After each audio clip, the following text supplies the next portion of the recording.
Pandian store serial today episode என்ன மாதிரியான twist ஆக்க போகுதுன்னு பார்க்கலாம். ரொம்பவே பயங்கர சந்தோஷத்துல பாண்டியன் இருக்காங்க. அவங்களுக்கு தலைக்கால் புரியாம அவ்வளோ ஹாப்பியா ரொம்பவே சந்தோஷமா பாட்டெல்லாம் கேட்டுக்கிட்டு ரொம்பவே சந்தோஷமா போயிட்டு இருக்காங்க.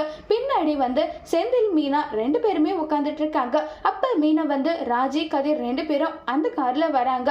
அதுவே எனக்கு ஒரு மாதிரி இருக்குங்க.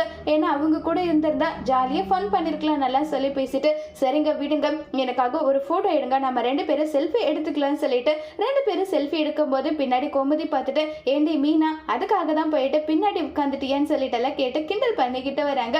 ரொம்பவே சந்தோஷமா கிண்டல் பண்ணி ரொம்பவே ஹாப்பியா எல்லாம் பேசிக்கிட்டு இருக்காங்க. அடுத்த ட்ராக்கா இப்ப நம்ம கதிர் அதே மாதிரி எல்லாரும் ரொம்பவே ஹாப்பியா குலதெய்வ கோவிலுக்கு வந்துடுறாங்க.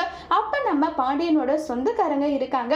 பாண்டியனோட சொந்தக்காரங்களை பார்த்ததுமே ரொம்பவே பயங்கரமா பாண்டியன் சந்தோஷப்படுறாங்க.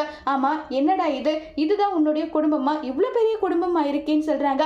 ஆமா, எனக்கு மொத்தம் 5 பசங்கன்னு சொல்லிட்டு செந்தில பத்தி மீனா பத்தி அதே மாதிரி கதிர் ராஜி அதே மாதிரி எல்லாரையும் சொல்லிக்கிட்டு இருக்காங்க. சந்தோஷம், நீ அட்லீஸ்ட் இப்போவாது இருக்குன்ற விஷயம் தெரிஞ்சதே, நீ கூட ஊரை விட்டு போயிட்ட நல்லா சொல்லி நாங்க எவ்வளவு வருத்தப்பட்டோம் தெரியுமா நல்லா சொல்லி பேசிட்டு இருக்காங்க.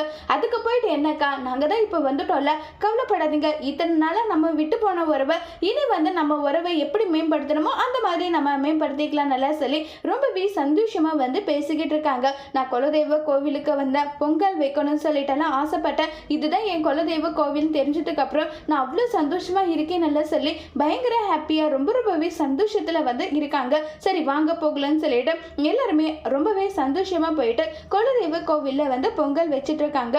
பாண்டியனோட சந்தோஷம் இதே மாதிரி எப்பவுமே நிலைச்சு இருக்குமா இல்லையாங்கிறத பாண்டியனுக்கு என்ன மாதிரியான பிரச்சனை வரப்போகுது, அதை பாண்டியனும் அதே மாதிரி கதிர் எல்லாரும் சேர்ந்து இப்படிப்பட்ட பிரச்சனையை ஹேண்டில் பண்ண போறாங்கிறத வரப்போற எபிசோட்ல வெயிட் பண்ணி பார்க்கலாம். தேங்க்யூ.